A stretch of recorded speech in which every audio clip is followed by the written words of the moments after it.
नमस्कार। हस्तरेखा और भाग्य दर्पण चैनल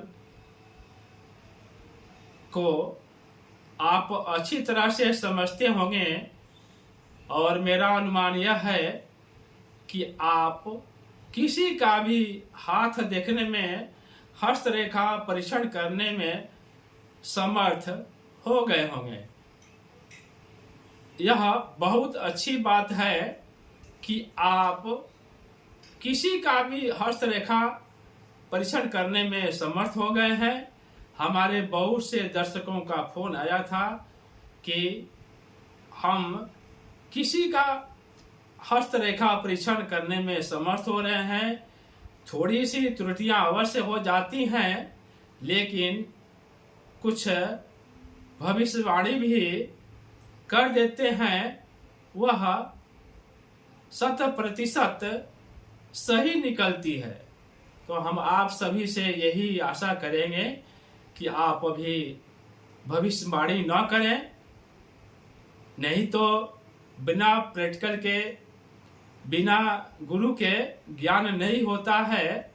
यदि किसी का भविष्यवाणी कर देते हैं हस्तरेखा परीक्षण करके, तो सर्वथा गलत हो सकता है। इसलिए आप हस्तरेखा परीक्षण जरूर करें, लेकिन कृपया किसी की हस्तरेखा देख करके भविष्यवाणी नहीं करें। तो आज हम समझने की कोशिश करते हैं कि हथेली में मांगलिक दोष की पहचान कैसे करेंगे।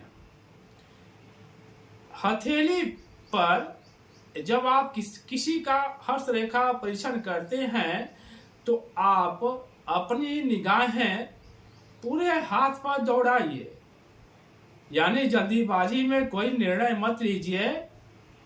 पूरे निगाह को पूरे हथेली पर दौड़ाइए और देखिए कि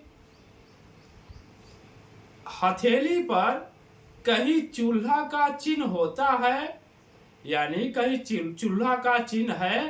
तो यदि कहीं चूल्हा का चिन्ह हो जाता है तो जातक मांगलिक दोष होता है, मांगलिक दोष से पीड़ित होता है, यानी पीड़ित नहीं कर सकते हैं। जातक की जन्म कुंडली मांगलिक होती है। यदि हम देखें मंगल पर्वत पर यदि खड़ी रेखाएं हों, आपको मंगल पर्वत के बारे में समझाया गया है। तो मंगल पर्वत को देखिए, यदि उस पर खड़ी रेखाएं हैं तो मांगलिक होता है।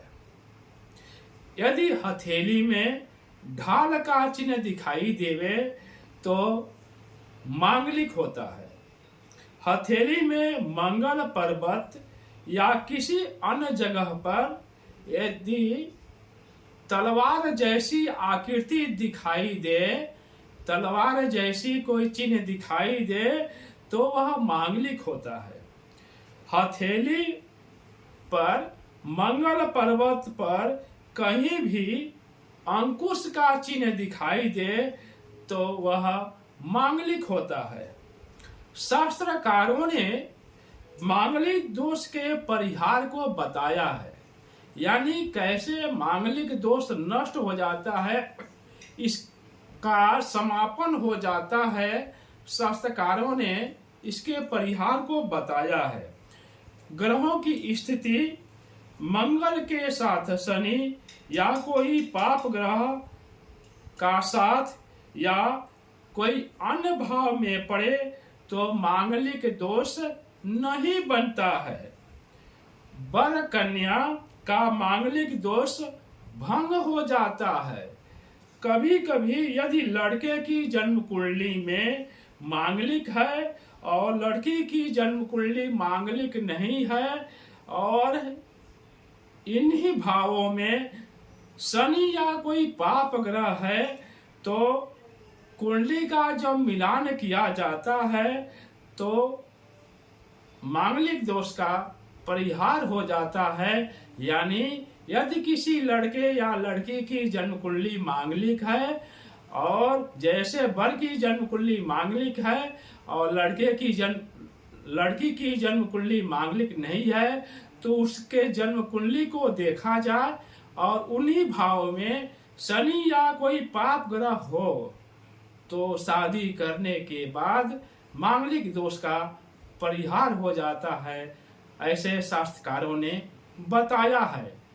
आप सभी को बहुत बहुत धन्यवाद।